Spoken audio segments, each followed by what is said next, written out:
All right, let's bring up the cast. What do you think? Let's.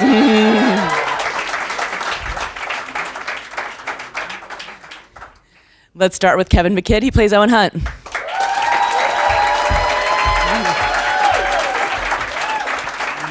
Let's do it. Hi, guys. Next, we've got Sarah Drew. She plays April Kepner.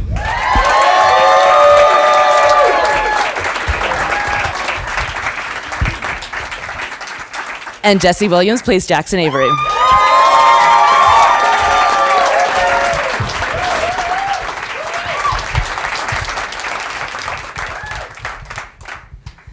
What's up, In case everybody? you didn't notice from the credits, this episode was directed by Mr. Kevin McKidd. Yay. I'm a double threat. So I guess first my question is, how did you guys find out what this episode was coming up and that you were going to get a chance to do a standalone episode? I don't know. I guess they probably let us know a couple episodes ahead of time. I don't really remember. I know that they were. Sarah and I did an episode together that became known as Japril the movie. That was kind of right. Which is very popular on Twitter, I've noticed. Yes, it's, This is the sequel. Yeah, and then this, and there was rumors that they wanted to do that again, and that was so well received. Japril the sequel. Or they just ran out of ideas and needed to throw somebody in there. So we felt like something was bubbling up, but had no idea what that would cover because Japril the movie was kind of a look back at filling in all the gaps in our characters' lives together. So yeah, I think we probably knew not that long before, right?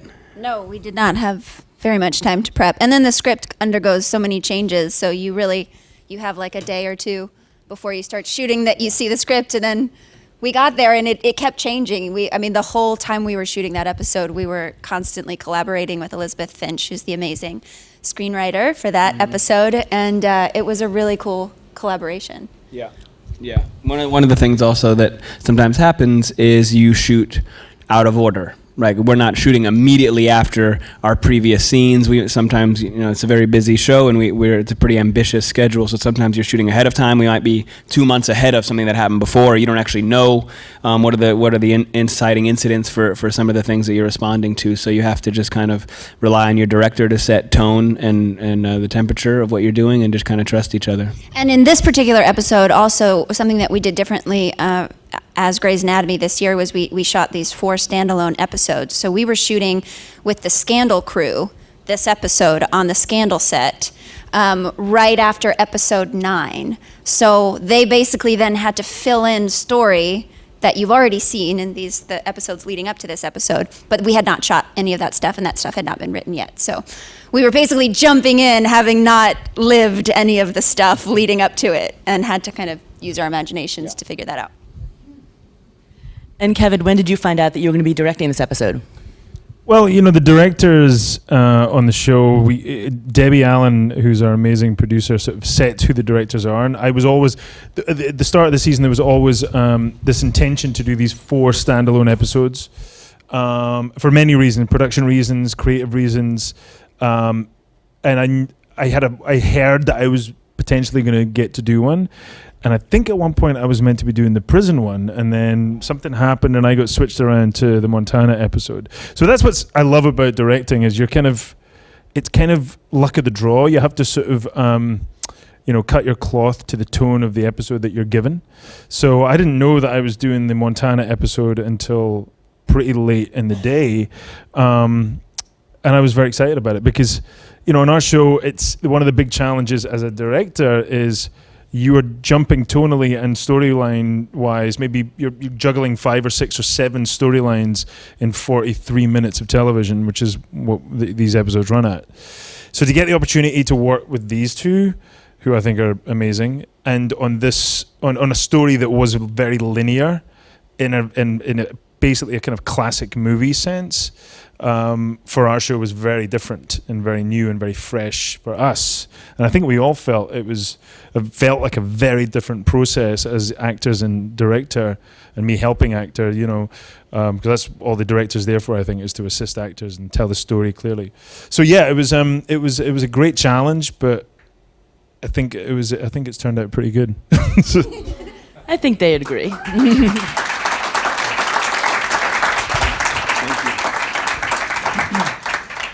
What was the approach that you took to the script? What was the tone that you wanted to set for the episode? I wanted to focus on silence in this episode. Just like that. But I did. I think what I find about our show, and one of the things that is kind of a symbol or a kind of what's the word? A repeating theme in our show is that everything goes fast, and I think TV these days, especially network TV, is very fast. It's pack it all in there before the advertisements come. And this story, as soon as I read it, I was like, we can actually just let the audience and the actors feel the silence in these moments more, because we're only serving one story, not 7. And I think that was the joy for me, was getting and allowing, and I think you guys felt that too, like getting this ability on our show when you're normally being asked to talk as fast as you possibly can get the words out of your mouth, to actually go, no, just slow down and just let it happen and take as long as it needs for this scene to play, because we have the luxury. It's that was a huge deal for me, certainly for both of us, I think. But what it allows you to do is be honest.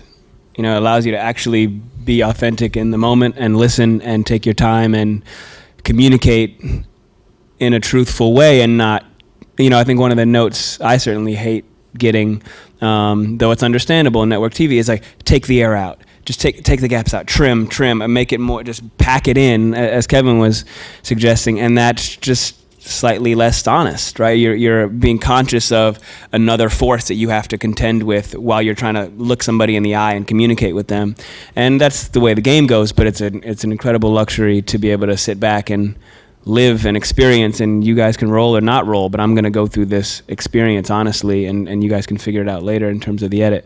So that was a big deal early on, as Kevin kind of established that with us, so you guys can really actually live and breathe this and be patient. It's a really important word and theme in this episode, was real patience with each other and with the timeline.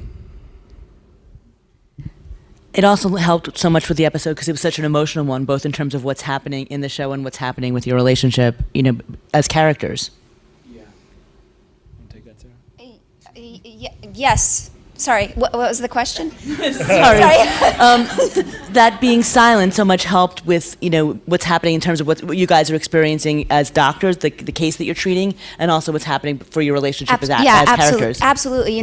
We start the episode in a real contentious state of being. We're kind of pissed at each other, but there's so much history, and there is still so much love, and there's so much respect, and but anger and frustration and all of those things, and getting to have the time and the space to really watch him process stuff that's going on with his dad quietly, just waiting for him to continue to share if he feels like it. I mean, there was real opportunity to show a different side of our relationship, to really show that these people can be really solid rocks for one another. I think that in a lot of ways, leading up to this episode, Jackson has been a real rock for April in some pretty tumultuous times. And in this episode, she gets to kind of be a rock for him. And that was so much fun and a departure for our relationship. So that was really fun. I think one of my favorite scenes is the one where we're approaching the diner for the first time, just looking at it, and April just refuses to leave. And it was a great direction that you gave me in that moment. I was trying to infuse it with some other oh no, I really do care about you, and I really, and he was, and Kevin was like, no, just fucking say the line, straightforward, don't let him get away with anything. This is about the job. You know what he needs right now. He doesn't need you to need him for anything. You just need to show up. And that was really cool. I really loved that. Yeah, this is what relationships are, right? Is actually experiencing life with people you don't learn in terms of writing and the written word and playing a character. You don't know anything about a character unless you've seen them go through conflict, I believe. It's kind of like people. Like we can all get along when you're riding high on a great wave or feeling good, but when people actually need you or need something or are living in the unknown, that's when you get a real test of kind of what that space is, what you can be to each other, what your potential is. And I really liked that about this episode. I mean, the points that they made earlier, but it allowed us to watch and allowed us as actors to do the greatest part of acting, which is listen to the other person, and not have to do anything. And I feel like some of the most profound lines in this episode were in silence, were in the eyes and communication and body posture, etc. And that's a big deal for a show on network TV and a show that's been around as long as we have, to find new ways to be able to communicate. One of the other things that's new about this episode is that you do the voiceover for the first time. What did that mean for you to be able to do the voiceover for the episode? It's more work. No, I'm just But it's an extra kidding. fee, right? You get more money. No. Yeah, that's what I I've thought. done it a couple times. Still waiting for that check. No, it was cool. You know, it is an honor. That is an iconic part of the entry in and narration through and kind of buttoning up the episodes. Always usually done by Meredith Grey, played wonderfully by Ellen Pompeo. Other people have dabbled, I'm sure, in it. So yeah, it's cool to what it did represent is kind of Jackson being the steward of his own, the captain of his own ship, the steward of his own experience, and not having the voiceover almost represented the hospital in some ways to me. Like, we weren't in the hospital at all. We're always in that hospital, walking those hallways in those uniforms with those people and those relationships. And Kevin was able to take us off on this journey completely somewhere else. And it was very much through Jackson's perspective. And he tells his own story and he narrates his own story. It doesn't make it more true or less true, but it's his version. And that felt like the right choice. It felt like the complete choice. So I was appreciative to be able to help do that. Talk about getting out of the hospital. Where did you film this episode? We shot this episode in Montana. No, we shot it in Agoura Hills, Southern California. In quite a It's hot. beautiful. The though. Montana of the West. Exactly. Yeah. It was actually tough. so. I mean, that was one of my biggest challenges in pre-production was, and this is no disrespect to production, but producers generally want to keep things as contained and as kind of. So the original draft of this script that was written, because a lot of the real heart of this story is around that diner, and all those scenes were written as interior. And I walked into the production meeting and I said, this has to be interior/exterior at all times. And they were all looked at me like I was completely nuts. And I was like, and I had to just kind of really pitch to them and say, look, this is not going to feel like we are going anywhere if you just have the actors walk through a door of a diner on Sunset Boulevard, brushing fake snow off their shoulders. It's not going to feel like the audience are being transported.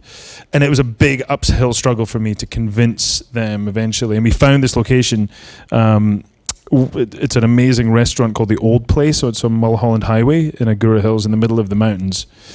And we just and then again I was like, and now we need snow. And they were like, no, you can't have snow. And I was like, I need snow. And they were like, you can't have snow. And I was like, I need icicles and snow. And they were like, we can give you snow but no icicles. I'm like, okay.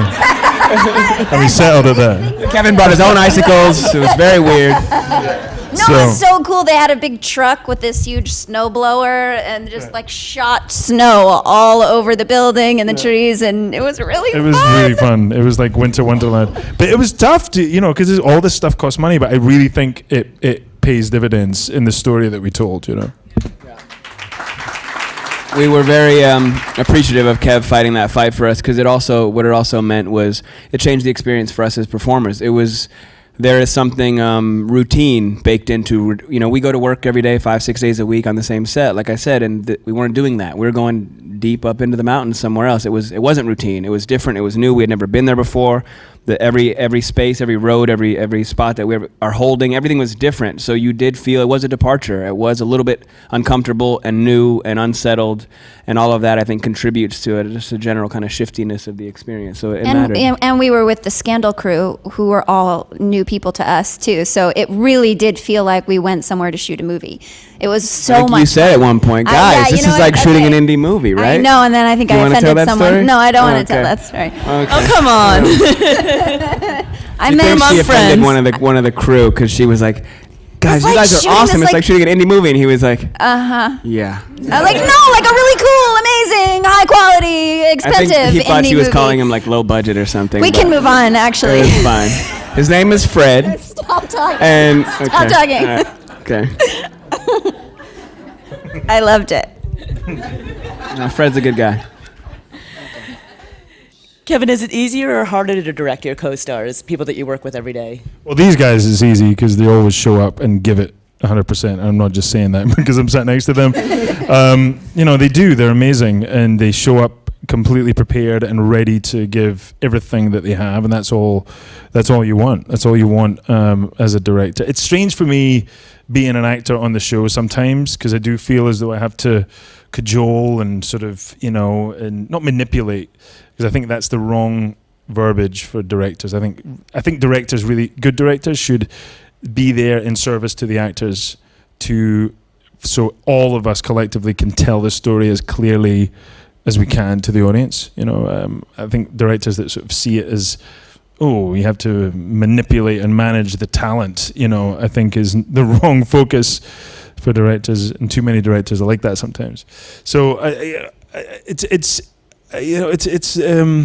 just try and help, honestly, and I prepare my shots really, really carefully. And I think one of the things I think I'm good at is helping with blocking. I think I help, the actors. Yeah, you come Where we in, stand, you come blocking in where we stand. Most of you know that, I imagine. and move and stuff. Kevin, you're so sorry. Did I say something weird? I caught it too. It's fine. Okay.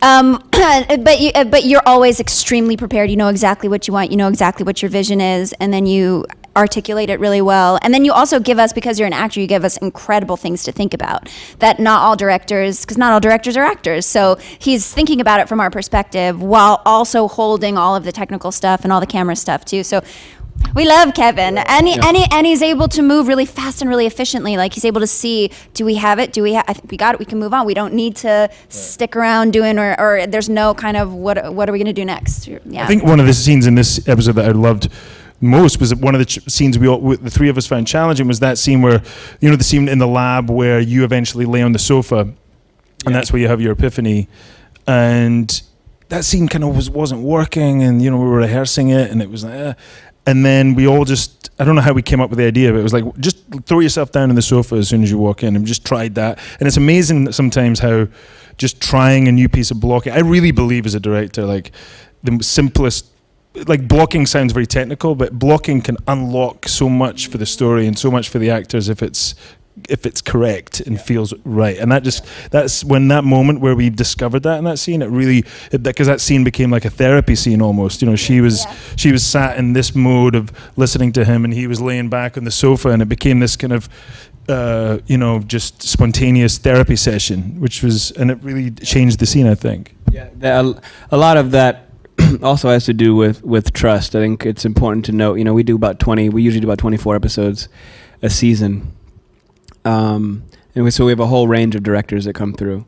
I think it's fair to say Kevin directs the most now, starting from not being a first-time director years and years ago, and he's without a doubt one of our favorite directors, not just us here, but the casts, because there's an earned trust and preparation there and ability to communicate. And I think for us, it turns out Kevin has directed a lot of some of the pivotal scenes for Japril in the past, including like the bathroom scene, which I think is like the most viewed or whatever, which I only say not 27 million or something. I don't count. I'm not counting. But 27 million and 687. I hear it's popular. but that's an intimate. That was a long scene, and it's that scene years and years ago when they were when the characters were first getting together and stressed out.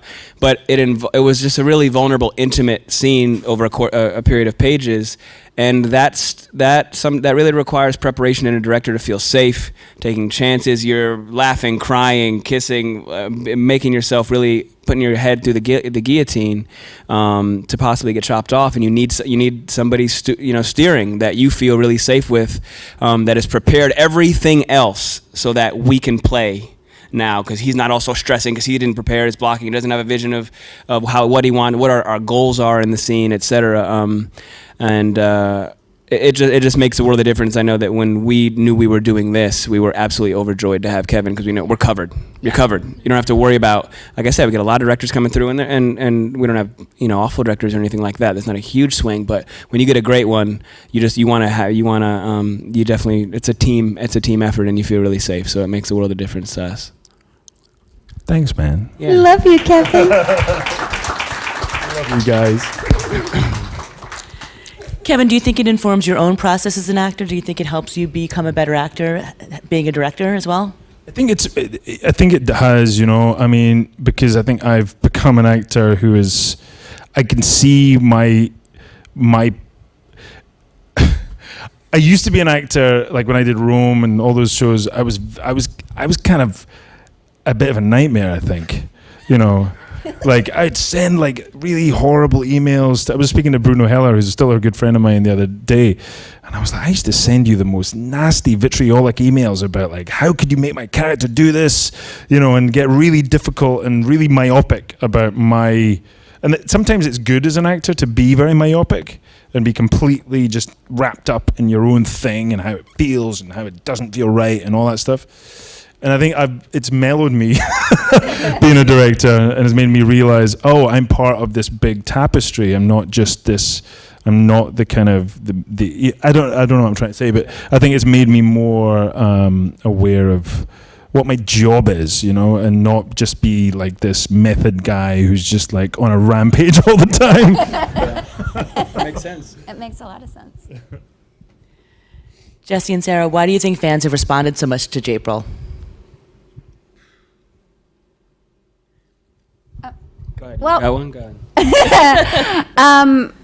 I think one of the things that makes them unique is that they started off as friends, and there was no hint of romance between the two of them for 3 seasons, I guess. I mean, it really surprised us as much as the viewers when we wound up together in that hotel room. And so what was kind of cool about that is that you got to see this really beautiful friendship that had history already built into it, he came to her defense multiple times before they were ever a couple. And so there's something that when it happened, I think people went, oh yeah. Like that's what a good relationship is based on, is friendship, good, deep, solid friendship. And we got the chance to find that before leaping into bed together. As characters, and so Just so we're clear. just so we're clear. Just so we're clear. And then I think we work really well together. We really like one another. We have a lot of fun together. We really trust one another.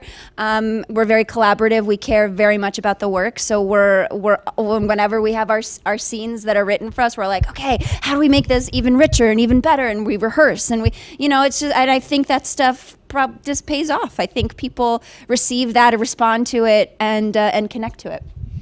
I think in Gray's language, fans appreciate that they were each other's person before it went, before they became something else. They really cared for each other, whether they wanted to or not. They didn't have some carnal need that then they had to fill in the gaps after to keep it afloat.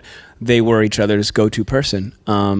And that was earned over time. It wasn't forced together from some drunk night out or some kind of cliche. It took time, and that also allows the writers to take time and see, because it is a collaborative process. Writers write what they see and see what they write, and we all participate, and it's a really collaborative atmosphere there.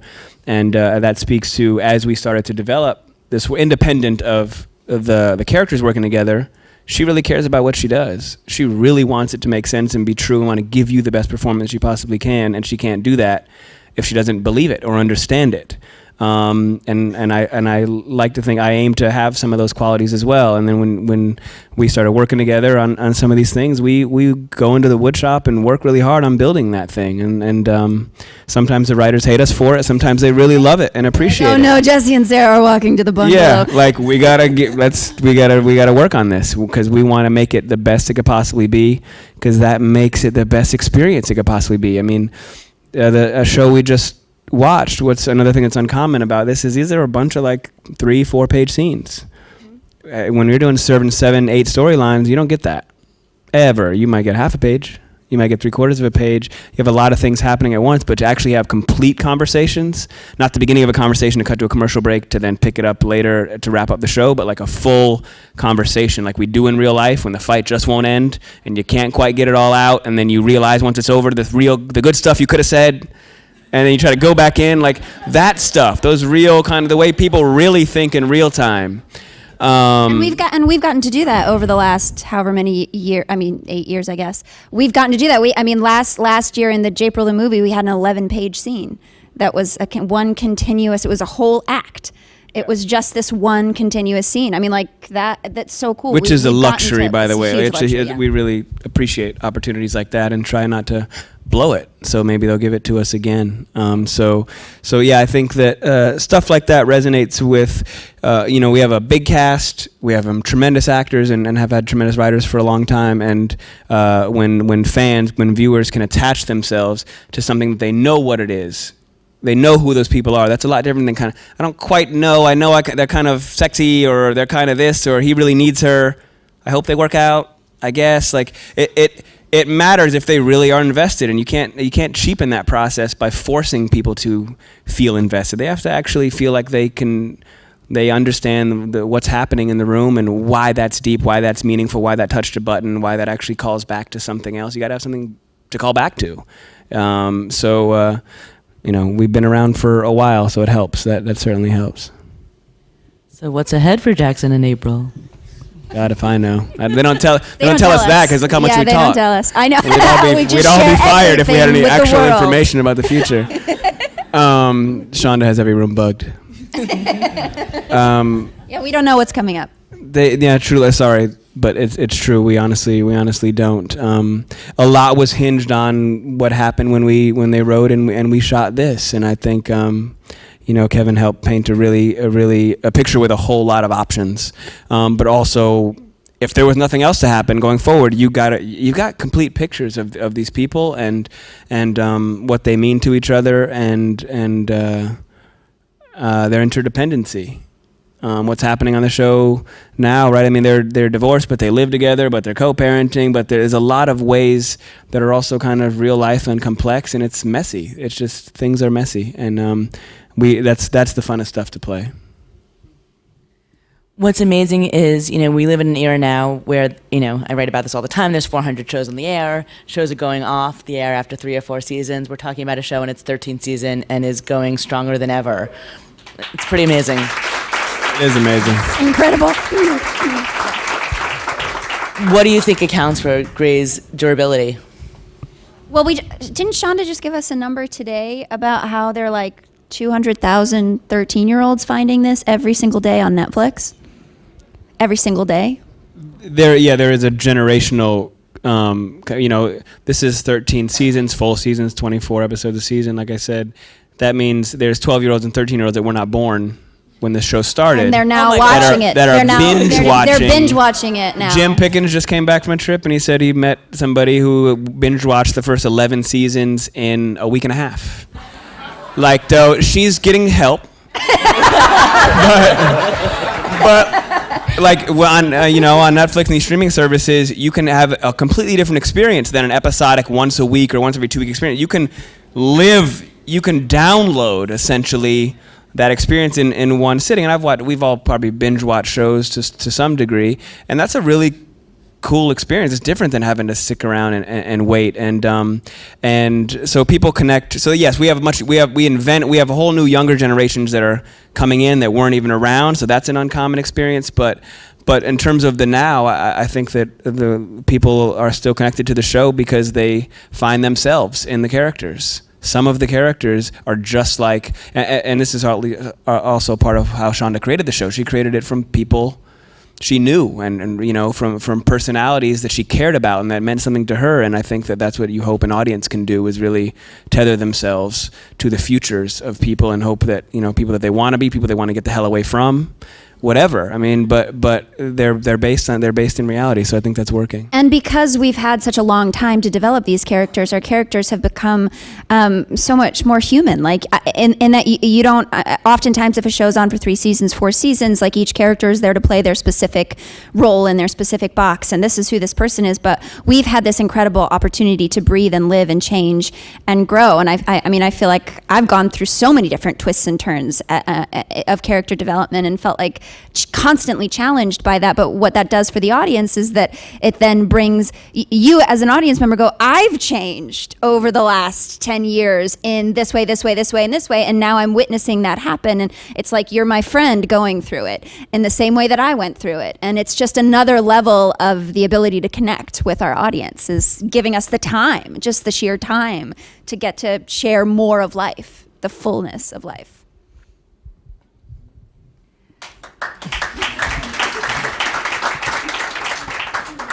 I think the other thing that the show gets a lot of credit for is the inclusivity of its casting. And I think, one of the things I think that was so notable for me about, and again, every episode, but this episode in particular, looking at the patients and looking at the moms, and it's just not even commented on. This is a patient that has 2 moms, and we just, it's just the way it is. And I think it's just so wonderful to see that on television, where it's not a plot point. We're just going to treat this women as these are the patient's parents, and we're going to go forward with that. What does it mean for you to be part of a show like that? Things like that, the value of that cannot be overstated, and nor can Shonda Rhimes' role as a pioneer in casting and storytelling and allowing black, brown, gay, straight, people from all walks of lives and backgrounds just be, without having to be demonstrably stereotypical and demonstrably Latina or demonstrably black or say anything about it. We exist, and she's been leading that without having to wave a flag or make a demonstration about it. This is the demonstration. One of the most popular shows in the history of television, consistently for over a decade, has proved the lie that they've always told us, is that this stuff doesn't sell. Nobody wants to watch that. It's always been bullshit. It's never been true. And this show generates a huge revenue and audience, and it's constantly proved that internationally, right? The show is big in 146 countries or something. Top show in over 100 countries, and with the same cast that you guys see, and they keep telling us that it don't sell and nobody wants to see it. And so that's something that I'm really, really proud of. I'm really proud of what they've created, and it hopefully can continue to push us further as creators and artists. So yeah, that's a big deal. And it was 13 years ago. Yeah, I mean, she's been doing. It's become cooler, I guess, in Hollywood to do it now, but she's been doing it for 13 years with no and without commenting. I remember I actually heard Shona. She got an award at the DGA a few years ago. Mm-hmm. She gave this amazing speech where she said it was an award for diversity in casting, and she was like, it's a bit like a husband who kind of loads the dishwasher and then goes to his wife, look, I loaded the dishwasher. It's like, you should be loading the dishwasher all the time, She's like, so I really shouldn't be none of us should be getting an award for this. There shouldn't be an award for this. Yeah, it's a bit of a trap. To shine a light on her is to not shine a light on the rest of us not doing our job, right? In that case, we should look at what does that say about what we could be doing better. I mean, people follow examples, and art is often that beacon that shows you the impossible is possible, and that includes off camera as well. So hopefully people continue to take a lesson from that. So I want to throw in some of you. I want to get to some of your questions. So Eric wants to know about your audition processes. So can you recall your auditions when you tried out for the show? I didn't audition for this show. Neither I had just done a pilot for Shonda, and it didn't get picked up. And she asked me to come and do this 2-episode arc, and I came on the show to get fired, and I did. I did these 2 episodes, and then I was done, and I moved on and went and did other stuff. And then the morning after my firing episode aired, I got a call from my agent saying they're going to bring you back, and they're talking about a series regular gig. But it wasn't until June or July before the next season. I was basically auditioning for that entire season 6, because I came back, and then it was every episode's like, I don't know, are you going to write for me even for the next episode? I don't know. And then, and then I became a series regular season 7, but. Well, unlike these hot shots, I did have to audition. Okay? I didn't have to audition. No, they were actually professional actors for some time. I had not really acted before, so it was right. It was fair to have me audition. I had met Shonda on a pilot that Sarah did ultimately, that I didn't do. And then we came in, she brought me in for this, and the audition process for those who do have to audition on Grey's is often with a very coded language, fake sides. So I was auditioning for a character I didn't know their name, didn't know any relationships. The material I was using was never going to be used. It was just for that specific purpose. So I sat with Betsy Beers and Shonda and a few other people and tanked. Gave a... Really, that thing where the actors in the room can relate, I would think, when you're in the middle, you've prepared it and you're giving it, but then you know you messed up, and you messed up again. Should I continue? Should I keep going? Should I just ask to go again? Just finish it? Just finish it? You have 4 monologues going on in your head, and you just finish it. No, just finish it. Just finish it off. Just finish it off. You got it. No, when you're done, you'll ask to do it again, but just finish it now, and then you'll get back to you, and you'll see how they feel after you're done. You'll see how they look at you, and then you'll feel it out, and then just excuse yourself. And so I had this caught up in this hypnotic, horrible audition, and then finished it and looked around the room and said, I'm going to do that again. And as soon as before I could finish, Sean was like, yes, please, yes, please. So I did it again and relaxed and actually took a second thing that I had to learn to do in auditions, which are horrible and we all hate them, was to actually relax and relax again and take your time. It's not a rush. They can wait a damn second.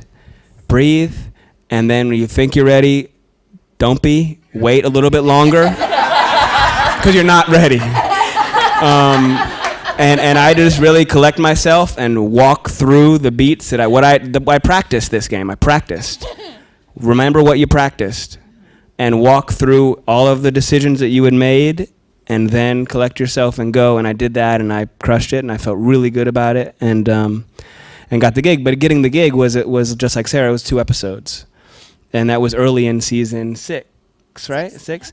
So it was like episode 5 of season 6, and it was just a 2-episode deal, and then it became kind of this performance-based contract. I call it just you're in the next episode, and you assume you'll be done after that, and you just get a call next week and hope to get invited to the table read next week. You hope to get the email. So you have to expect to not be employed next Tuesday. And luckily, I'm sure it was an accounting error or something, but eventually, yeah. So, but then we did a whole season as a guest star, which just felt like one long audition, like you said. All right, one last question. Mark is a real medical doctor, so he wants to know, what did you guys learn about medicine from doing the show? Nothing, Mark. Don't go to hospital. When a doctor asks you a question, you just say nothing. Don't try to impress Mark. It's not going to happen. We learned a couple words. I can maybe do CPR. I know where my Morrison's pouch is. I don't want to know where fancy. that is. We all have a Morrison's pouch. I didn't even know that. I've fake intubated several times. I'm really good at fake intubating. So if anybody needs me to fake intubate them, that is yeah. But that's about as no. the I've been on a plane and they needed a doctor and looked at me and keep going, miss. It's not gonna happen. That's a true story. I've definitely had look directly at me and that shit ain't real. Just keep it going. One of the things I love on our show is that when we're all, especially if there's guys, rarely are the guys all in the same scene, but when we are put in the same scene, we all kind of look at each other about, how are you putting your hands? Are you putting your hands in your pockets? Are you going to cross them? Overlap. There's only 5 moves. It's like going to a nice event. Like women have 27 different million styles of dresses. Are you gonna wear a black suit or a blue suit? That's it. We only have 4 moves. It's well, you're doing the arm cross, so I can't do it. I can't do it in this scene. Coat pocket, pants pockets, maybe a thinker if you really want to mix it up. Jesse used to do the pen in the pocket. I'm a pro pen actor. It was Steph acting first, though. It was a stethoscope. There was always moving around the neck and then over. Season 6 and 7 were the Steph era, the stethoscope era. A lot of hands resting on the Steph for comfort. Then I kind of graduated into a lot of Putting a pen in the pocket. To open the Even if scene. there's nothing, we don't even We have stopped using notebooks pens anymore. years ago 'cause we only use tablets don't now. have anywhere to write anything, Yeah, but he but- still pulls the pencil out and You'll, puts it in his pocket. Enjoy that when you see old episodes. I wasn't writing a damn thing, but it gave me purpose. That was my truth, all right? It's my secret. And that's what we call method acting. Question, was that possibly answering? Doctor stuff. Oh, yeah, right. And on that note, thank you guys so much for coming. Thanks to all of you. Thank you guys for being here. We Thank you. appreciate it. Can't do it without Tune the in on fans. Thursday. Thank you, guys.